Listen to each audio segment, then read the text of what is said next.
Howdy, welcome to the video surprise of the day. Today I'm going to do a video on the 2021 Honda Accord EXL pros and cons detail review. Before we get started, please remember to hit the subscribe button, the bell icon when we notify new videos. I really appreciate that thumbs up. Thank you very much in advance. Okay, you probably noticed that for 2021, the Honda Accord and the hybrid has been redesigned. Platinum white pearl in this particular one.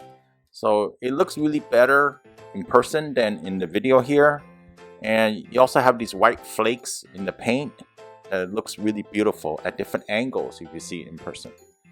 First of all, I want to do a shout out for Livermore Honda, where you can get the best deal in my area, I think, for a Honda.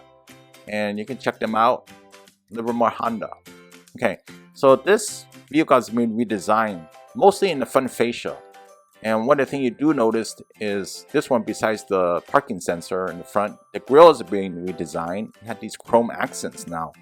And also the fog lamps have been redesigned. What's gone is the little bar that you have for the fog lamps, and now you just get a lamp over here in particular. So that's the major redesign that I noticed. There might be some other touches here and there, but I didn't really pay attention to that. So the biggest thing I noticed is the grille and the fog lamps are different. This particular one has the EXL trim, and it also has the parking sensor, which is nice to have if you drive too close to a vehicle or too close to something. It'll alert you. So that's a great feature to have overall.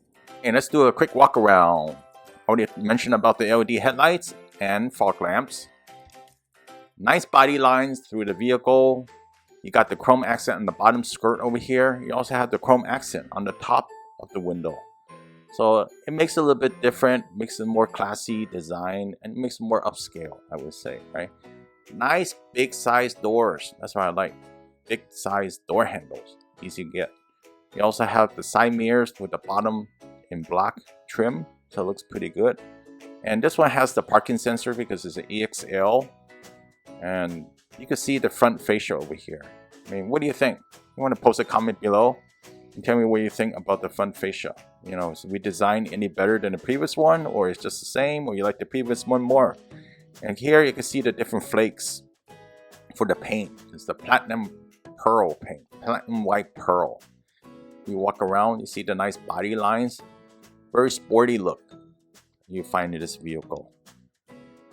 And not only that, on this one you can see the chrome piece goes all the way to the back over here with the bumper.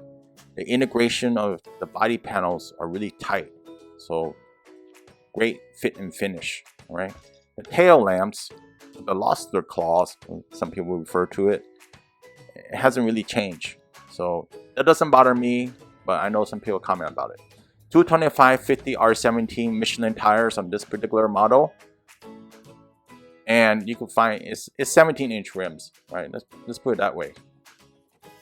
Okay, let's pull this lever and we can release the hood, all right, to see the engine bay. Well insulated engine bay. You had the insulation on the top over there. You need to prop it up though. 1.5 liter direct injection turbo 4-cylinder engine. This is a great vehicle with a great engine, newer technology compared to the old naturally aspirated engine. Those are gone. There's also no more 6-cylinder for this particular model. Those are gone as well. You're just going to get a turbo engine nowadays. Okay, makes 192 horsepower at 5,500 RPM. Also the battery and fuse box in the right side. Wiper fluid on the left. Torque is 192 pound-feet at 1,600 RPM. Okay, numbers on the MPG. 30 city, 30 highway, and 33 combined. 33 MPG isn't bad at all. So, okay, that's the look of the engine bay over here. Next, we're gonna look at the interior, and let's take a look at the driver's side first.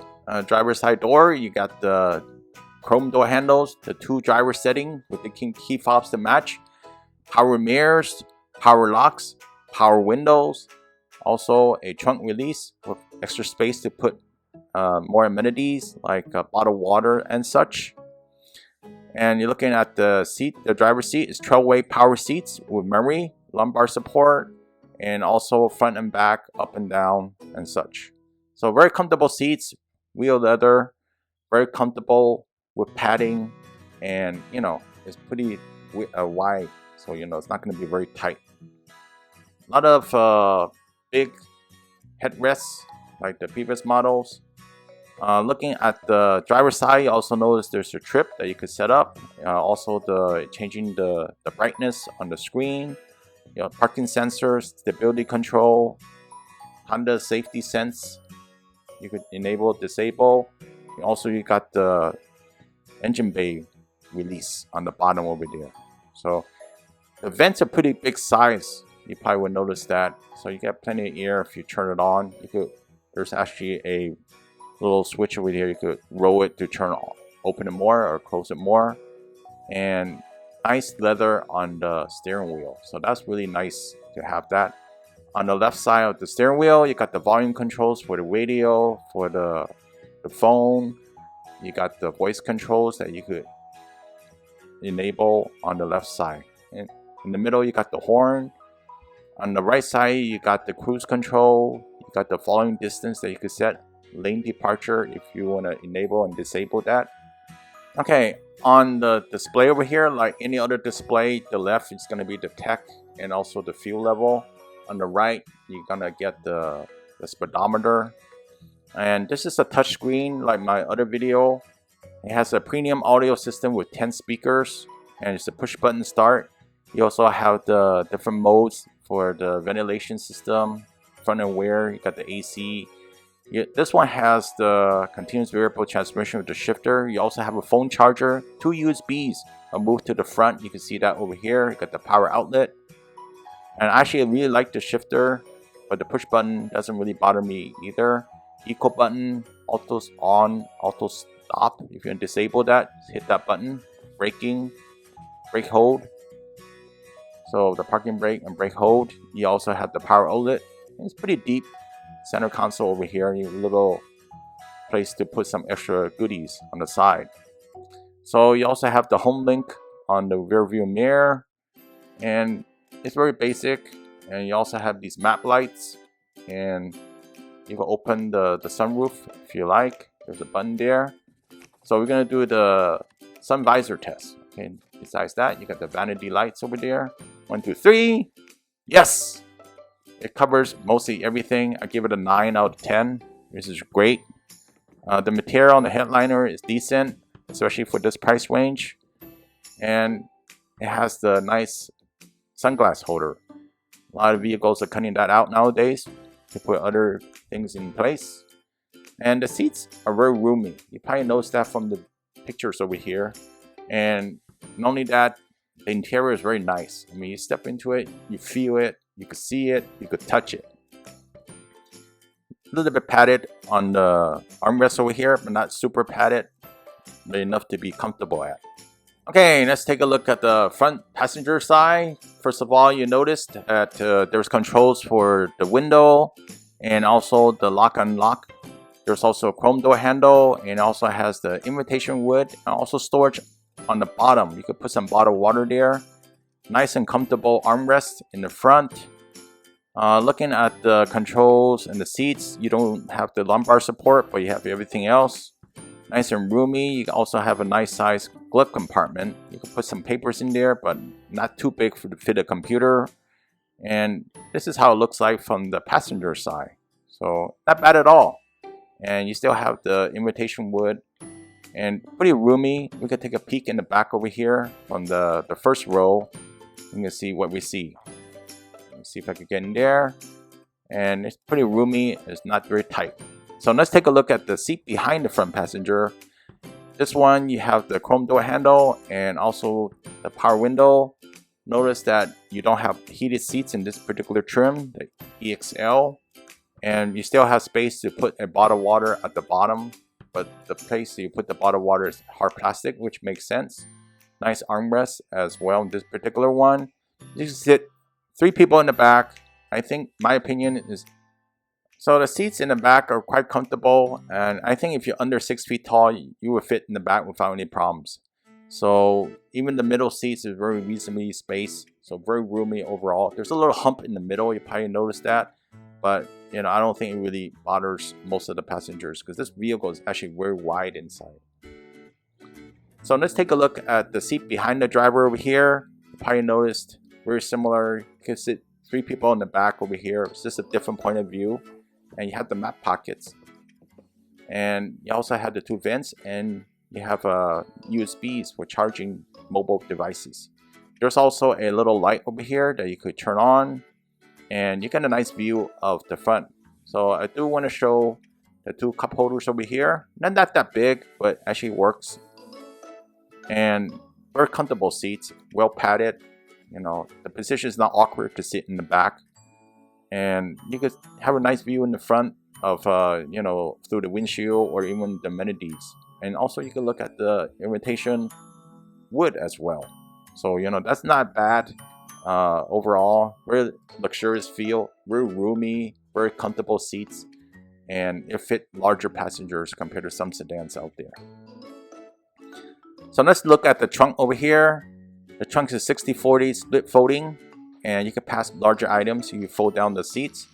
These are carpet, and you can actually buy accessories for this particular vehicle to put in the back. This one has a spare tire, amazingly, which is great. Thank you, Honda, for having that. There's also a jack kit included. There's a funnel. You probably noticed that. The funnel is to be used if you use a gas can, because these are capless fuel system. So you don't need any cap. You don't have to bother with any cap, closing the cap or something when you fuel the vehicle. Like I mentioned, 60/40 split folding seats. Everything in the back is well insulated. You notice there's no bare metal, so from the floor, and the noise would actually be insulated from coming into the compartment of the vehicle. So very nice redesign. You know, the little notch over here on the top over there, you could pull it and the seats go down, so you don't have to go to the second row seats just to pull it down. So that's another alternative that you could use. And let's see how it looks like on the bottom. So the bottom of the vehicle over here, this is how it looks like. So okay, the price, well, 1.5 liter EXL, $31.90 plus destination, makes it $32,440. And here's my pros and cons. Yours may differ. And what I like about this particular vehicle is very spacious inside, very roomy. It handles and drives really well, and it's very predictable. So it's a nice firm ride if you're looking for a vehicle like that. And it makes a great commuter car as well. So you know, if what you're paying is what you get type of vehicle. And safety wise, is very good vehicle. So what I didn't like, it has this auto start and stop. If you go to an intersection, and you know, it turns off the engine and turns it back on. So I wish that feature was always, you could disable it and just have it disabled every time you start the vehicle. So that's the biggest snag. Having 18-inch wheels instead of 17 would be nice. So that's all I have on the cons. Hopefully you liked this video. I really appreciate a thumbs up so that people can see the video. And please leave a comment below if it helps others or you have something to say about this particular vehicle. And I'm going to show you some more pictures on the Accord Hybrid on the side over here. I'm going to end over here. Hope you have a good day, and I'll see you next time. Have a good one. Bye.